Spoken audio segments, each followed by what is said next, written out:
Hey everyone, so good to see you all. Um, so I'm just seeing if everything's up. It is. It's actually all up for once. And hey, I think the lighting's pretty good too. So let's see, where are we today? It is Wednesday. I don't know about the rest of you, but do you get a little bit off when there's a holiday? So Monday was Labor Day, and I'm just a little bit off now. And that always happens to me. Brand new glasses, don't know why they're crooked. Um, Oh well, you guys are just gonna deal with my glasses being crooked. So just a little off, as you can tell. I'm sort of rambling. I did yoga this morning, so that should be good.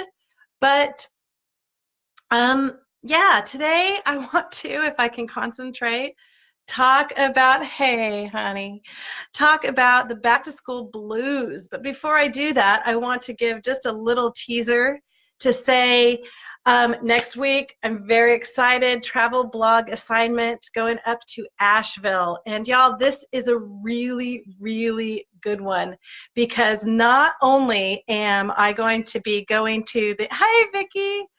Not only am I going to be going to the Shoji Spa, and we are going to be staying in some place wonderful called the House of Fire, but I'm so excited, thank you to my mom, going to be going to see the Dale Chihuly exhibit of blown glass in the gardens at the Biltmore Estate up there. So I really, really encourage you to tune in. I'm going to be going live every day and inviting you in to experience the beauty that is the Blue Ridge Mountains, especially for those of you on the West Coast who maybe have not been out here yet. It's really exciting for me to share all of my East Coast adventures, my Southern adventures, with all of my beautiful California friends. There's another one. Hi, Cinnamon. So that was just a little teaser for next week. Going to be live all next week, starting on I guess starting on Thursday through Sunday. Okay, so the back to school blues. Well, I decided that this was going to be the topic for today because my sweet daughter, as those of you who know us and know my family well, she has some anxiety issues. And last Friday, she needed to take a personal day from school. She made it through, thanks, Noman. She made it through 2 weeks of school. And I know that sounds like what? But for Lena, that is great. And we celebrate that she was able to make it through 2 weeks without having a meltdown.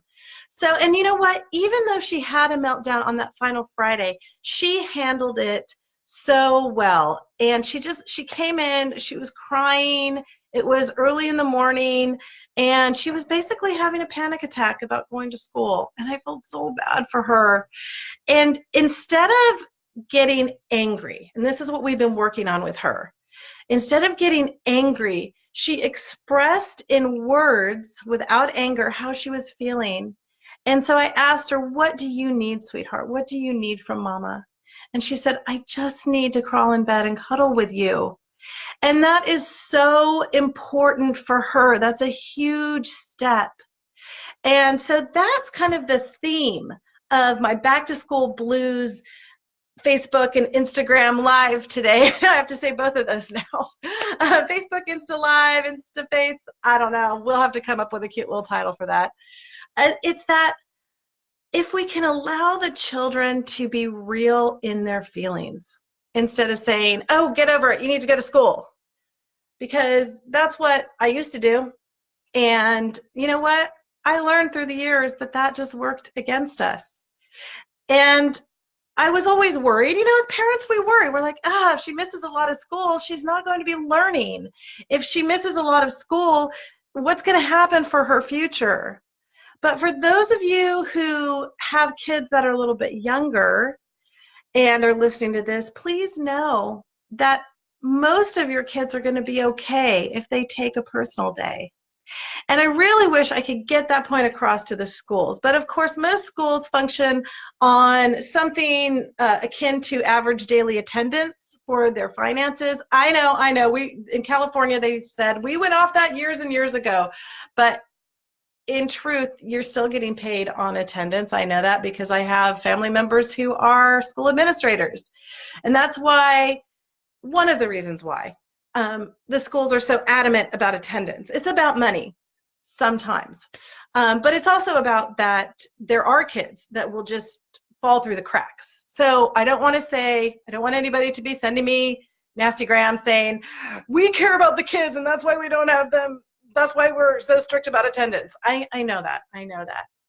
But what I'm saying is that if we allow our kids to be in a space where they can take some personal time and they can say, I love to go to school, but school is overwhelming right now, then that is so much healthier for them than forcing them to go and do something that, in my daughter's words, my sweet girl's words, she says that she feels like she wants the floor to open up and swallow her.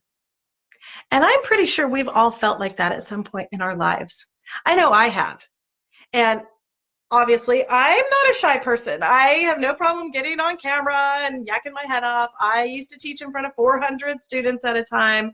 I have grandiose schemes of that I'm going to do big keynote speeches to stadiums, motivational speeches, but there have been times, obviously, where my anxiety has been so high that I want the floor to open up and swallow me. And that's how a lot of these kids feel on a daily basis in their schools. Now, Vicki, who's on Facebook with me, she and I both sent our girls, and my son, to a Montessori charter school. And that was a place where I learned so much about how to be in the moment, how to be mindful with the children. Hey, Darren, how's it going? Miss you, dude. I get to see your wife, but I don't get to see you coming up here in Asheville. Hi, Elizabeth. So I learned so much when my kids were in the Montessori school, because the Montessori method allows children to be who they are. It allows children to have their own emotions and to express them. And it teaches the children to use their words and not anger, not their hands, their feet kicking, their teeth biting. Yeah, I know that's in the earlier stages, preschool, maybe kindergarten. But to use their words to express themselves. And even if a child does get to the point where he or she is angry, the Montessori method allows the kids to go and calm down. It doesn't say you're going to get a referral. I hear this all the time from my kids' middle school. And I love that on Instagram, my dear, dear, dear friend Sean, who is a high school teacher and coach, that he's on this call with me or on this video with me because he is one of those inspirational teachers. He is one of those teachers that he can be strong with these kids, but he also gives them so much support and allows them to be who they need to be.